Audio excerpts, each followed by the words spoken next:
Hi, it's Cassie. Welcome back to Tap List. Remember the All Together beer collaboration? Well, now there's another one. Black is Beautiful. There are 12 breweries in Kansas City participating, and we're gonna taste 3 of them now.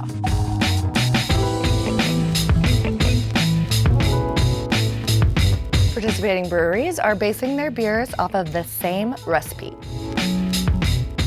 This is Red Crow Brewing Company's out of Olathe. Oh man, I kind of got my hand in the stout a little bit.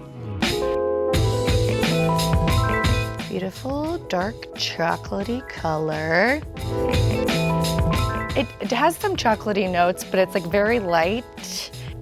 I don't know, smell chocolate milk or something. Whoa, but it definitely tastes like dark chocolate and coffee and like a little bit of like tobacco-y. And surprisingly, the hop content is pretty high. It seems like it's got a decent amount of bitterness behind it.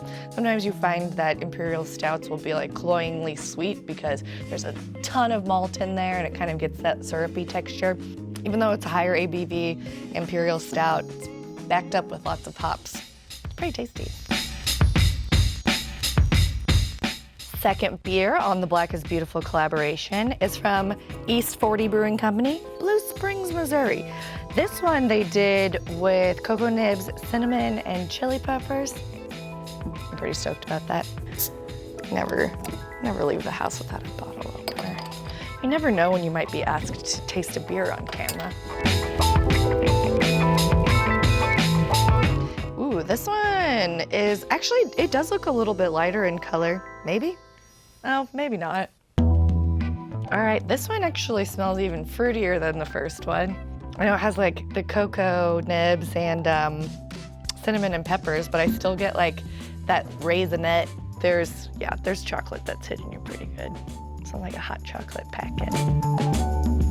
Yeah, I can get all 3 of those additions to the beer in there. There's a little bit, not really spiciness, but more of that kind of like fresh pepper flavor. Cocoa nibs for sure, and a lot of cinnamon. It tastes like dessert. It tastes like an ice cream flavor that I want. Third beer we're trying today is from Sandhills Brewing in Mission, Kansas. I didn't know if it was brewing company or brewery. I keep getting these all over my hand. Ooh.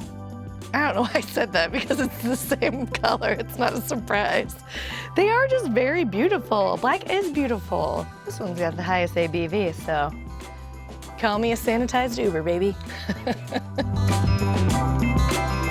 But yeah, a little bit of roasty notes, but nothing overwhelming. More fruit. And this one, I think all 3 of them put together, it also, well, probably because it has higher ABV, is the maltiest of the 3. It doesn't have as much of like that hoppy bitterness coming through, so it's not as like, you're not getting more of those like coffee notes or tobacco-y notes. Yeast need more sugar to produce alcohol, so that makes complete sense to me. It's really tasty though. My favorite of the 3, it's kind of tough, but I think I gotta go with the cocoa nibs, the cinnamon, and the chili. Brilliant additions. It's also really cool that we have local breweries who are probably struggling themselves, still making a beer and donating proceeds to causes that matter. It says a lot about these breweries and makes me want to support them even more because of it. Thanks again for watching. You gotta like, subscribe, and comment below. Okay? Right here, baby. Wait, did that sound like sports? I meant it to sound like sports. You know, when you go night swimming, you go to your grandpa's pool after he went to bed at 8 o'clock, you're gonna need a stout to warm you back up when you like have to get your big old towel and wrap it around you, sit outside. Yeah, you're gonna want one of these. So don't just take my word for it. That's Reading Rainbow.